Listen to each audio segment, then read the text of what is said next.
L'anacardier, une culture pérenne, son avènement, une volonté politique freinait l'avancée du désert dans le nord de la Côte d'Ivoire. Nous sommes dans les années 70. Avec le temps, la culture de l'anacardier a acquis une valeur socio-économique. 250 000 personnes vivent de cette spéculation.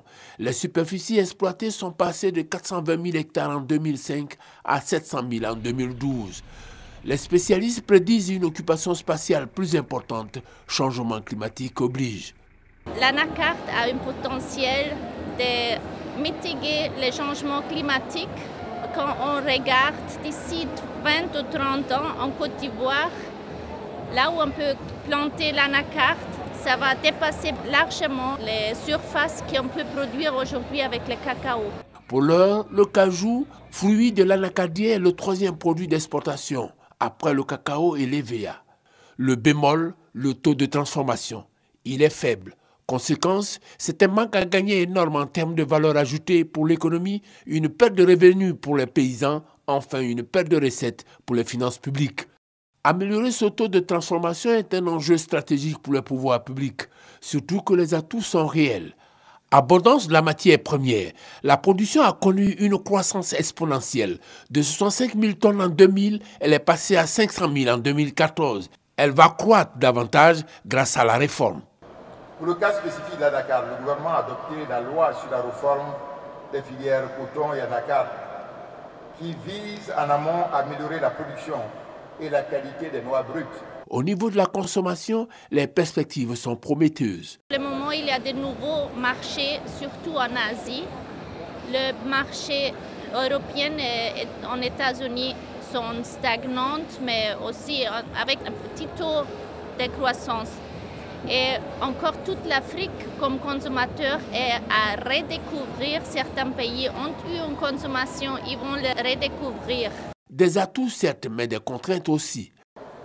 La faiblesse des capacités techniques et technologiques des promoteurs, les difficultés d'accès au financement, tant des équipements que de l'exploitation, la faiblesse des capacités managériales des promoteurs locaux, les problèmes de qualité, les difficultés d'accès aux marchés internationaux. Surmonter ces contraintes et relever le défi du passage d'un taux de transformation marginal de 5% aujourd'hui à 100% dans 5 ans, c'est-à-dire en 2020. Voilà qui a motivé la tenue du CIETA 2014, comme indiqué par l'atelier de Yamoussoukro d'opérationnalisation de la réforme de la filière anacarde de septembre 2013. La Côte d'Ivoire, premier producteur africain et deuxième producteur mondial, faisant plus de 50% de l'offre mondiale de l'anacarde, était très en retard au niveau de la transformation. Donc c'est un des éléments qui devrait normalement booster la transformation de l'anacarde en Côte d'Ivoire. L'objectif de ce salon, c'était d'abord de montrer les équipements, les différentes technologies qui existent en la matière, les différents équipementiers et de créer une plateforme d'échange entre les investisseurs, les acteurs de la filière et les équipementiers. Une volonté politique soulignée pour sa singularité. J'ai été très impressionné par l'engagement du gouvernement. C'est ce qui est rare dans nos pays africains. Et là, nous avons vu la volonté politique derrière toute cette organisation. Et nous l'avons saluée. Parce que dans toute organisation, dans tout développement, si la volonté politique n'y est pas, il ne peut pas y avoir de réforme.